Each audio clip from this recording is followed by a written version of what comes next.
Hi, I'm John from Stedman's Bike Shop located in Wakefield, Rhode Island, and today we're going to go over the removal and installation of wheels in our bike, how to do the rear wheel, how to do the front wheel. We're going to go over your brake system on how to care for that when the wheels are out, such as disc brakes with putting in a spacer. So let's get started.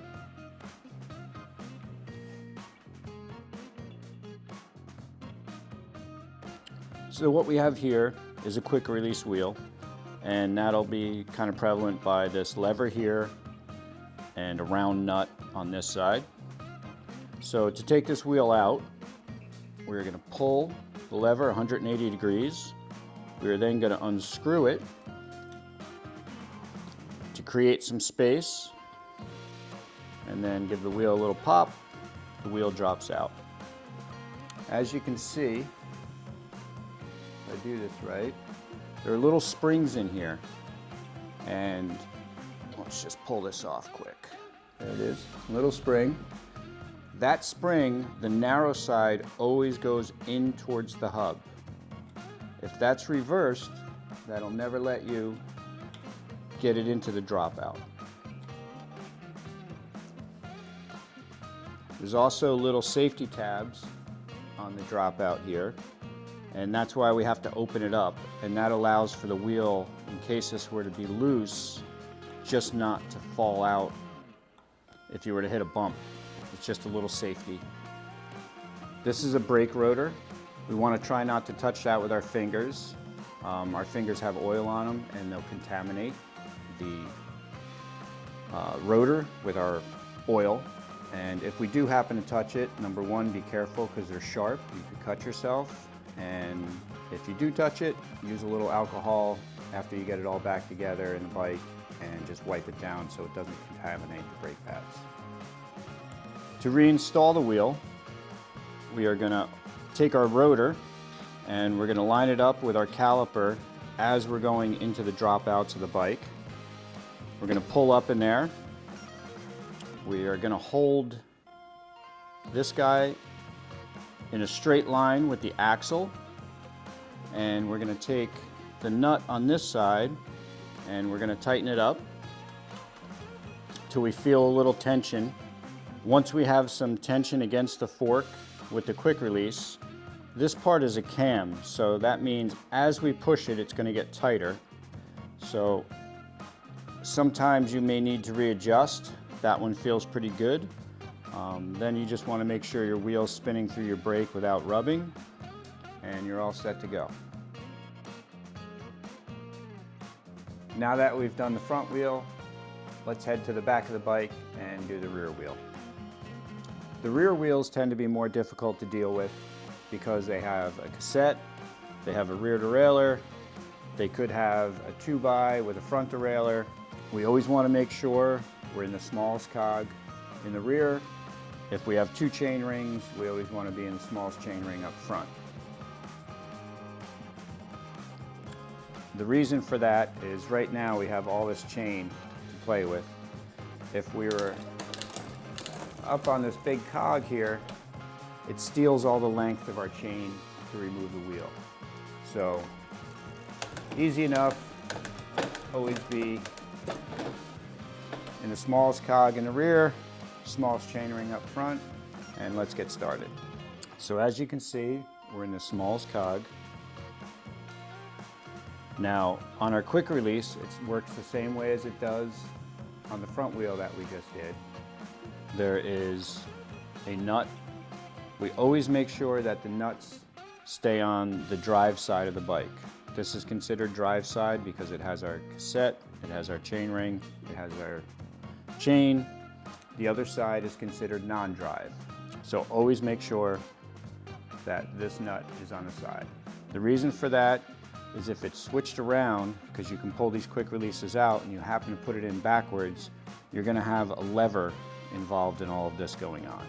So always remember, nut, drive side. Okay, so we're going to loosen the quick release lever, and the wheel wants to basically drop right out. But what we need to do is we need to take our fingers, we need to put it on the back of the derailleur, and we need to pull the derailleur back, allowing the wheel to drop down, and then we can just pull it out.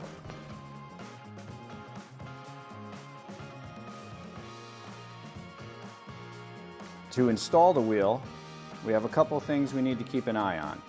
We need to get our chain onto our last cog, and we also need to keep an eye on our rotor into our brake pads.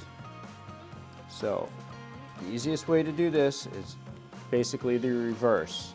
We're going to line this cog up with that chain by doing that same finger pull. We're going to get the chain started in there, and then just by grabbing this cage, we're going to pull that down onto that cog, but also keeping an eye on the disc brake, that it's going into the caliper. And we're going to pull that up, we're going to release that, and then close our lever. Okay, so we're going to put our wheel inside the bike. We're going to take this derailleur, we're going to pull our fingers back till we get that chain basically right on this cog here. And we're going to pull the derailleur cage back as we're lifting up with the wheel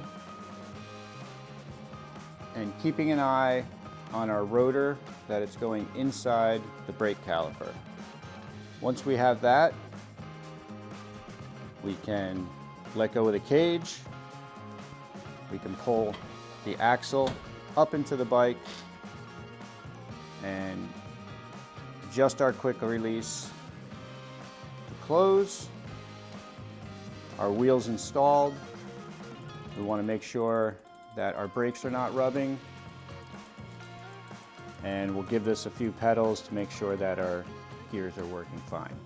Okay, we're going to take our thumb, put it against the back of the derailleur, our fingers against the front of the derailleur. We're going to pull it back a little bit to get our chain started. As we're rotating the wheel up and in with our left hand, keeping an eye on our rotor going into the caliper and pulling it up into the dropouts. And then we're going to close our quick release. We can see we're cog off, so we'll just pedal that quick.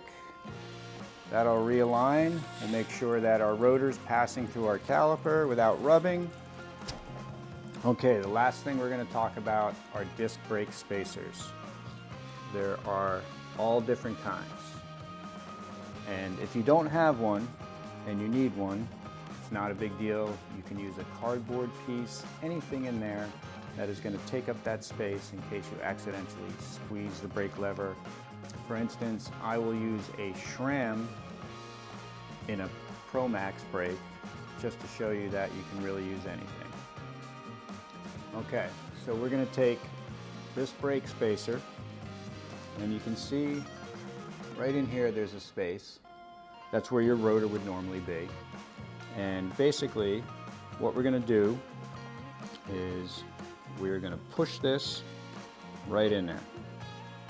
And that is really all you have to do. So we're going to take this, and you can see that it has a little notch in the top. And basically what that notch is this pin or bolt that would be in your caliper. That's meant to clip on there as you go up and hold it in place. So if we just take this guy, and in this space right here where the rotor would be, we're going to push this pad to take its place. And we get it up there, and now if we squeeze the brake, the pads will not close in.